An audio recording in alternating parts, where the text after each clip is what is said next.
জাতীয় পার্টি একটা নির্বাচনমুখী দল। জাতীয় পার্টি যতগুলো পার্লামেন্ট নির্বাচন হয়েছে সব পার্লামেন্ট নির্বাচনে কিন্তু জাতীয় পার্টি অংশগ্রহণ করেছে।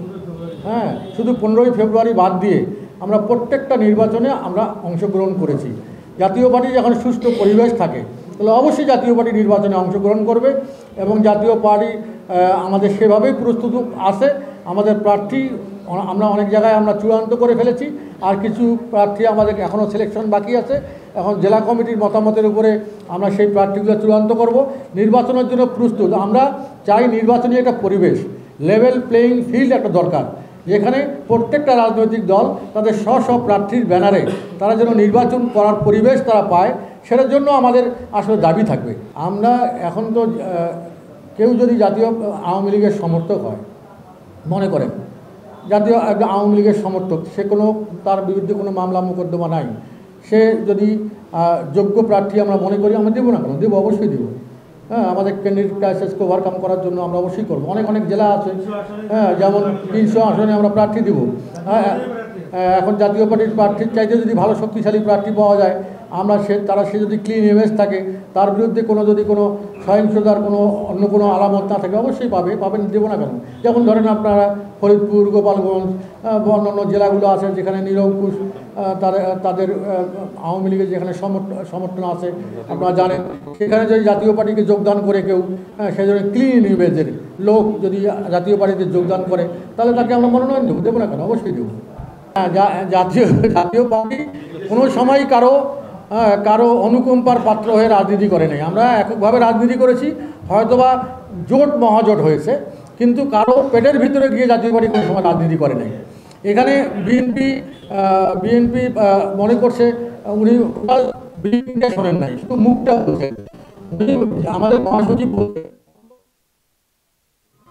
সব দলের অংশগ্রহণ নিশ্চিত করতে গেলে এই দায়িত্বটা বড় দল বিএনপিকেই নিতে হবে। হ্যাঁ, তার কারণ আপনারা দেখেন যে বিএনপির অনেক বিরোধিতা করার কারণে অনেক ডিসিশন কিন্তু চেঞ্জ হয়েছে।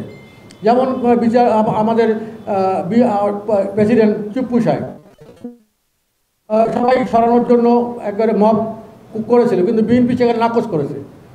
সে কিন্তু চুপ্পু সাহেব এখনও কিন্তু প্রেসিডেন্ট আছে। সেই জন্য গণতন্ত্র মনা যে দলগুলো আছে, গণতন্ত্রের স্বার্থে যারা এই ধরনের মব ভায়োলেন্সে নাই, তাদেরকে বাঁচানোর জন্য তো বিএনপির একটা ভূমিকা থাকতে হবে। তা না হলে তো বিএনপি একা হয়ে যাবে। ভবিষ্যৎ মনে করেন যে যদি সামনে নির্বাচন হয়, সেখানে জাতীয় পার্টি থাকলো না, থাকলো কে?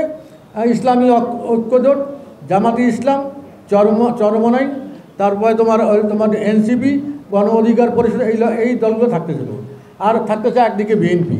এখন যদি তারা বলে যে না, পিআর পদ্ধতি ছাড়া নির্বাচনে আমরা যাব না, তখন তারা যদি সরে দাঁড়ায়, তখন তো বিএনপি একা হবে। সেই একক নির্বাচনে তো এটা তো ন্যাশনালি ইন্টারন্যাশনালি এটা তো গ্রহণযোগ্য হবে না। যে বিএনপিকে বিপদে ফেলার জন্য অন্য যারা স্বাধীনতা বিরোধী শক্তি, তারা কিন্তু চেষ্টা করতেছে, তারা বিভিন্নভাবে চেষ্টা করতেছে। আপনারা জানেন ঐক্যমত কমিশনে এই পিআর পদ্ধতি সম্পর্কে, লোয়ার লেভেলের পিআর পদ্ধতি সম্পর্কে কোনো আলোচনাই হয় নাই।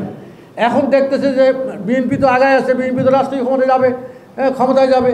এখন তারা দেখতেছে যে বিএনপিকে এই সময় একটা আঘাত করতে গেলে পিআর পদ্ধতিটা বাস্তবায়ন ছাড়া জামাতি ইসলাম নির্বাচনে যাবে না, একটা অজুহাত খুঁজতেছে। এই ধরনের খোঁড়া অজুহাত খুলে তারা বিএনপিকে যদি বিপর্যস্ত করার জন্য, বিপদে ফেলার জন্য তারা যদি নির্বাচন থেকে সরে যায়, তখন তো বিএনপি একা হয়ে যাবে, সেই নির্বাচন তো গ্রহণযোগ্য হবে না।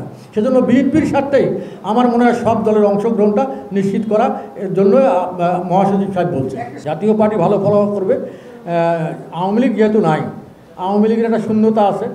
তারা তো 30-35% ধরেন, সর্বশ্রেষ্ঠ 25% ভোট তো আওয়ামী লীগের আছে, না হয় 2% লোক পালায় গেছে।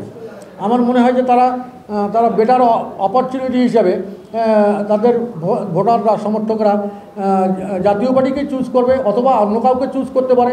হ্যাঁ, কিন্তু জাতীয় পার্টি চুজ করার সম্ভাবনা বেশি। এবং আমাদের জাতীয় পার্টির তো একটা সাংগঠনিক ভিত্তি আছেই। আমাদের যদি কিছু অ্যাড হয়, তাহলে অনেক ক্ষেত্রে দেখবেন যে জাতীয় পার্টির প্রার্থীরা বিজয়ী হবে। তা আমরা একটা ভালো ফলাফল করার জন্য আমাদের প্রত্যাশা আছে আর কি।